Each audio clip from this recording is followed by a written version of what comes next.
नवरात्रे चल रहे हैं। ये जो 9 देवियां हैं, ये शक्ति, बुद्धि, प्रेम, विद्या, धन, आध्यात्मिक शक्ति और अनेकों जो मानव की जरूरत से जुड़ी हुई चीजें हैं, उनकी अधिष्ठात्री देवियां उनका प्रतीक है कि मानव को सब की सब वस्तुएं प्रदान कर दी जाएं, शक्ति से लेकर के ज्ञान तक, सांसारिक वस्तुओं से लेकर के और आत्मज्ञान की प्राप्ति, उनका प्रतीक। प्रत्येक देवी का अपना महत्व है, प्रत्येक देवी का अपना स्थान है।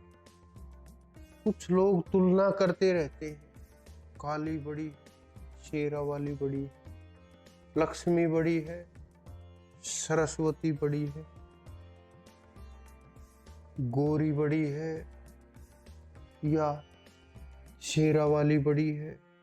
इस प्रकार से तालमेल कि कौन बड़ा है कौन छोटा है, कि नहीं हमारे वाली देवी बड़ी है।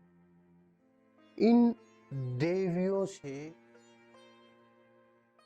51 शक्ति पीठ बने और उन शक्ति पीठों के अंदर से अनेक जगह इन देवियों ने अपने आप को स्थापित किया, यानी विस्तार कर लिया देश और विदेशों के अंदर। तो जो वो ताकत है जो विराजमान है, हम उसको ग्रहण नहीं कर पाते, क्योंकि प्रकृति के साथ तालमेल नहीं होता।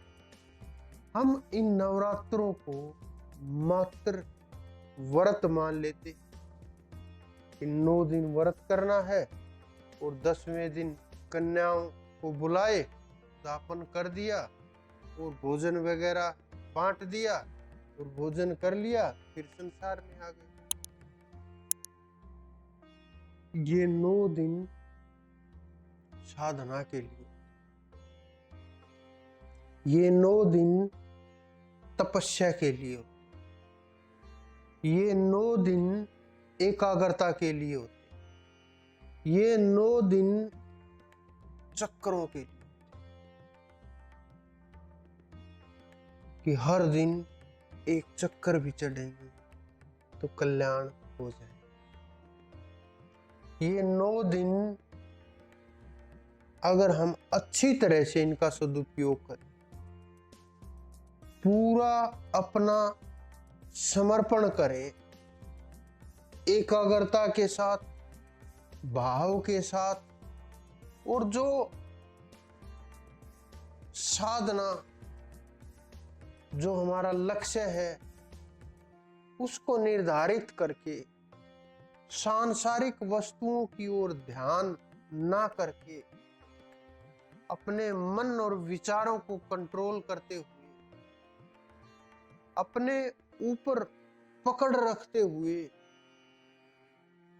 भोजन से लेकर के, ये नहीं कि आपने भोजन का तो त्याग कर दिया, मन में ये चल रहा हो बस 2 दिन और बाकी है, 2 दिन के बाद बस फिर खाना शुरू हो जाए, फिर 2 दिन के बाद मुझे भोजन मिल जाएगा, तो उससे अच्छा है आप आज ही कर। यानी जो भी कार्य करो मन के साथ करो, ये नहीं कि मन कहीं पड़ा है, आप कहीं हो और साधना कहीं, तो न विचारों का तालमेल होगा, न कुछ आप प्राप्त कर पाएंगे, न आपको हासिल होगा, बस मात्र शरीर को थोड़ा सा लाभ होगा, लेकिन आध्यात्मिक लाभ नहीं होगा। अगर आपको आध्यात्मिक लाभ चाहिए तो इन सब व्रतों के साथ आपको तालमेल अपना बनाना ही होगा। अपना जो रूटीन है वो सुधार करना ही होगा। आपको साधना करनी ही होगी। जब आप इतना कर रहे हो तो दिन में कम से कम 3 से 4 घंटे साधना के लिए विशेष रूप से निकाले। चाहे सुबह निकाले, चाहे शाम को निकाले, किसी भी समय निकाले। जब तक आप साधना नहीं करोगे तब तक इस व्रत का अक्षणिक मात्र लाभ ही होगा, ज्यादा नहीं होगा। लेकिन अगर आप इसको साधना के साथ जोड़ दोगे, नाम के साथ जोड़ दोगे,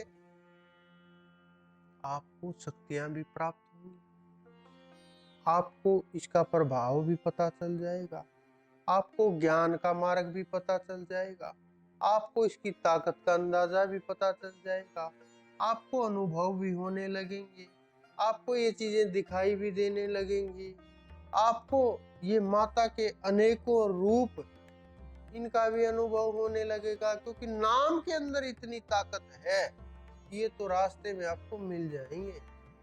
लेकिन जब साधना करोगे ये आपके सहायक, आपके मार्ग में बाधक नहीं। ये आपके, हमारे जो ऋषि मुनि हैं, उन्होंने आपके मार्ग को खोलने के लिए, सरल बनाने के लिए, इन शक्तियों के लिए, इन शक्तियों की प्राप्ति के लिए, आपके जीवन की मदद के लिए, इन शक्तियों को देवियों का रूप दे करके, और आपके जो समझने की ताकत थी, और जो आपके वैचारिक ताकत थी, और जो आपकी जीवन का जो खेल था, और जो आपका जीवन है, उसको बहुत सरल बना।